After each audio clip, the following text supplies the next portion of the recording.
is CNN 10. We're 10 minutes of global news explained for a global audience, and I'm your host, Carl Azus. Thank you for watching. We are officially 1 year away from the next Olympics, the 2018 Winter Olympics. They kick off next February in Pyeongchang, South Korea. The city is east of Seoul in the northern part of the country. And though South Korea has hosted the Games before, there have been 4 new events added for the 2018 Olympics. Alpine skiing will have a mixed team event. Curling will have a mixed doubles event. Speed skating will have what's being called a mass start event. And for snowboarders, a big air event makes its debut. There are a number of challenges that any city faces when hosting the Olympics. For one thing, it's incredibly expensive. Billions and billions are spent. Venues have to be built. Security has to be arranged. Host countries are under the international media microscope for everything from their weather to how they manage housing changes to their political conditions. South Korea's president, Park Geun-hye, was impeached in December, and a court is deciding whether to permanently remove her from power as a major investigation is made concerning the nation's political scandal.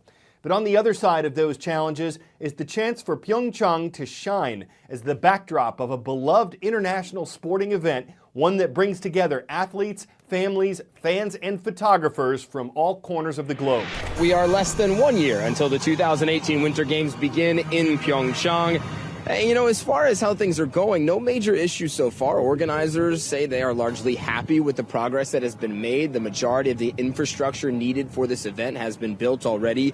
And frankly, that kind of progress stands out after what we've seen from the last 2 Olympic Games. Of course, I'm talking about the Winter Olympics in Sochi, Russia in 2014 and the Summer Olympics last year in Rio de Janeiro, 2016. Both of those events were plagued by things like construction delays, overspending, accusations of corruption. And so organizers of the Pyeongchang Winter Olympics are trying to do their best, in their words, to not repeat those kind of mistakes. But there are certainly challenges that remain, including the fact that Pyeongchang is one of the smaller cities to host these Winter Olympics, and the fact that there are still infrastructure projects that need to be completed. But they still have some time. They are a little less than a year away now. And of course, they have some experience. This is the second time that South Korea has held the Olympics. It was back in 1988 here in Seoul that the Summer Olympics were held. And so now South Korea gets a second chance to welcome the best athletes in the world to show off their best stuff. 1 year away.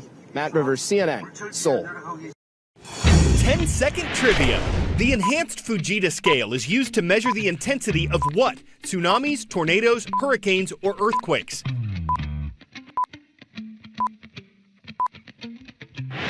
The enhanced Fujita scale rates tornadoes from EF0, the least damaging, to EF5, the most destructive. And U.S. weather officials say it was at least an EF2 tornado with wind speeds between 111 and 135 miles per hour that touched down in New Orleans, Louisiana on Tuesday. Dozens of people were hurt, some seriously, but Louisiana Governor John Bel Edwards says his state was blessed because no deaths were reported. He declared a state of emergency, though. A wide portion of southeastern Louisiana was affected by the storm's system. About 60 homes and businesses were damaged. Power was cut off for thousands of people. And Governor Edwards says it wasn't just New Orleans that was affected. 7 tornadoes were recorded in at least 6 different Louisiana parishes. How do forecasters track these storms? This is a 2-dimensional look at a storm on radar, but meteorologists see a tornado. But what is it exactly that meteorologists see? Well, let's take a look. The yellow and green colors you see here are going to be your very heavy rain in the storm.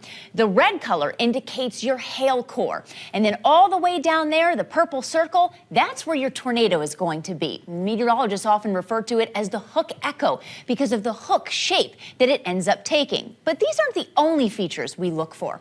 We also have to take a look at the winds inside the storm. Imagine this flagpole was inside of our storm, and the flag's going all the way up to the very top of the cloud. The thing is, the wind changes direction as you go up. So this naturally creates that rotation necessary for funnel clouds and also even tornadoes. So now let's take a look at the base of that storm. What you have is you have very warm inflow, warm air coming into the storm and rising, because that's what warm air does. It goes up. But you also have cold air coming down from the tops of the clouds and sinking all the way down towards the base. Now, together, these help to create wind shear down near the perimeter, and that is what helps create some of the more violent tornadoes.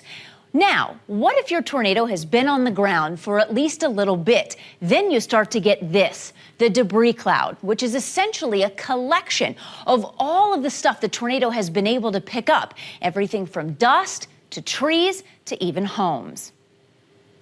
Debate in the U.S. Congress over the Affordable Care Act, also known as Obamacare, is nothing new. It's been going on since the overhaul of the U.S. healthcare system was proposed in 2009.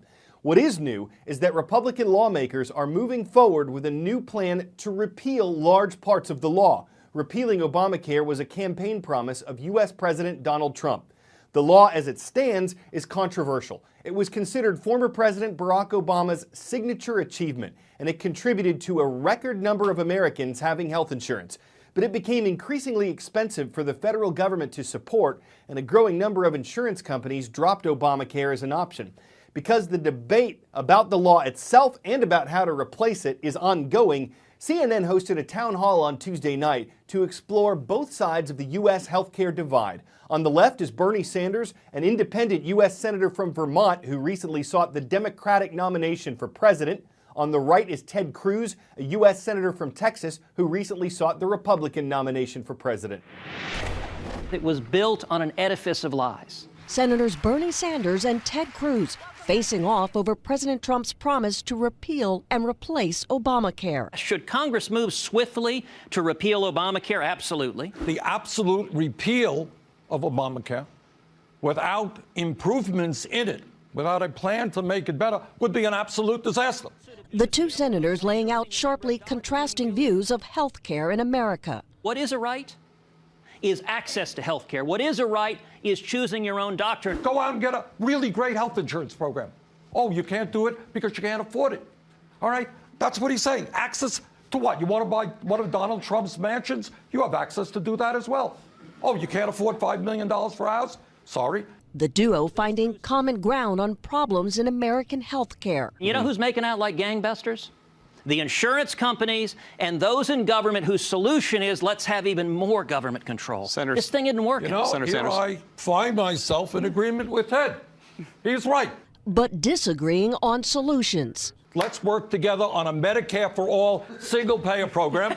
So we're finally going to get insurance companies, private insurance companies, out of our lives. The answer is empower you, give you choices, lower prices, lower premiums, lower deductibles. Cruz arguing that proposals to replace Obamacare will continue to protect people with pre-existing conditions, a key tenet of the law. All of them prohibit insurance companies from canceling someone because they got sick. They prohibit insurance companies from jacking up the insurance rates because they got sick or injured. I cannot believe what you just said. It's in direct contradiction to everything you ran for president on. Sanders also giving tough advice for this salon owner, feeling restricted by the law. How do I grow my business? How do I employ more Americans without either raising the prices to my customers or lowering wages to my employees? I'm sorry. I think that in America today, everybody should have health care. If you have more than 50 people, yes, you should be providing health insurance.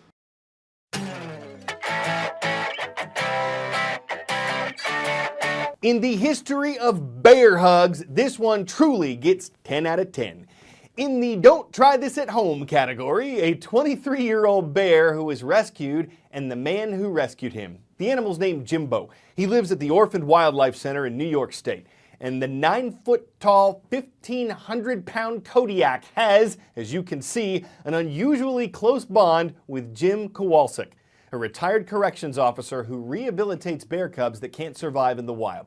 If you find it hard to believe that Cody actually happened, there certainly is cause for concern. Bears in the wild are well known to Kodiak people, but that one doesn't Jim bow to peer pressure. While it might seem unbelievable, Jimbo gives all her signs of friendliness. That puts today's show in the Roar View. I'm Carl Azuz for CNN 10.